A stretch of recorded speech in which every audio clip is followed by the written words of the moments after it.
నమస్కారం అండి. నమస్కారం అండి. సార్ ఇప్పుడు కవిత గారు మొన్న అరెస్ట్ అయ్యారు కదా! ఇప్పుడు అది రైటా? రాంగా అని మీరు అనుకుంటున్నారు?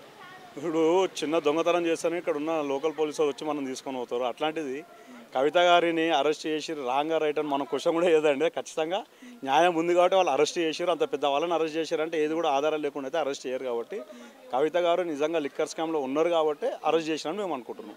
గతంలో ఇప్పుడు ఈడీ వాళ్ళు మేమేం చేయం, ఇది కేసులయ్యని లేకుండా నార్మల్‌గానే వచ్చి మాట్లాడతామని చెప్పేసి అని అన్నారు. మరి ఇప్పుడు ఎలక్షన్స్ టైంలో ఎందుకు ఇప్పుడు ఈడీ వాళ్ళు మళ్ళీ మాట మార్చేసి జైలుకి తీసుకెళ్ళారు? ఇప్పుడు ఇదే కేసీఆర్ గారు, కేటీఆర్ గారు, కేసీఆర్ గారు ఇద్దరు కూడా ఈడీ లేదు, బోడీ లేదు వాళ్ళే అన్నారు.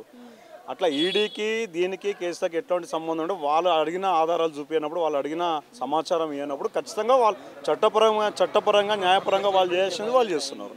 అట్లా వాళ్ళు ఈమె ఓట్లేదు నేను కోర్టులో స్టే తెచ్చుకుంటే అది ఇది అంటారు కాబట్టి ఈ కేసు కూడా కీలక దశకు వచ్చింది కాబట్టి వాళ్ళు అరెస్ట్ చేయాల్సి వచ్చింది.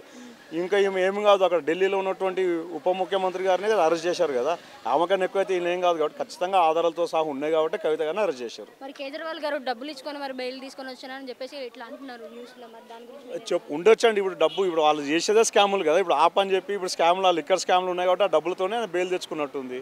అది క్లియర్గా అర్థమవుతుంది కదా, లిక్కర్ స్కామ్ ఇన్ని కోట్ల వేల ఇన్ని వందల కోట్లు చేతులు మారినాయి, హవాలా రూపంలో డబ్బులు మారినాయి అని చెప్పారు కాబట్టి ఆ డబ్బులు పెట్టుకొని తెచ్చుకోవచ్చేమో. దాని కూడా ప్రజలు వారు చేయాల్సిన, అందుకే మన ఎన్నికల ప్రజలు వాళ్ళు గులపాటని నేర్పించారు కదా.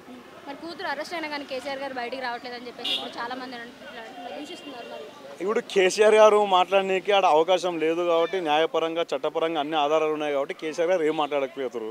లేకపోతే కేసీఆర్ గారు 2 రోజులు ఊకుంటారండి, ఈ పాటికి తాండవం ఆడుతుండే మన ఆధారాలు ఉంటుంటే.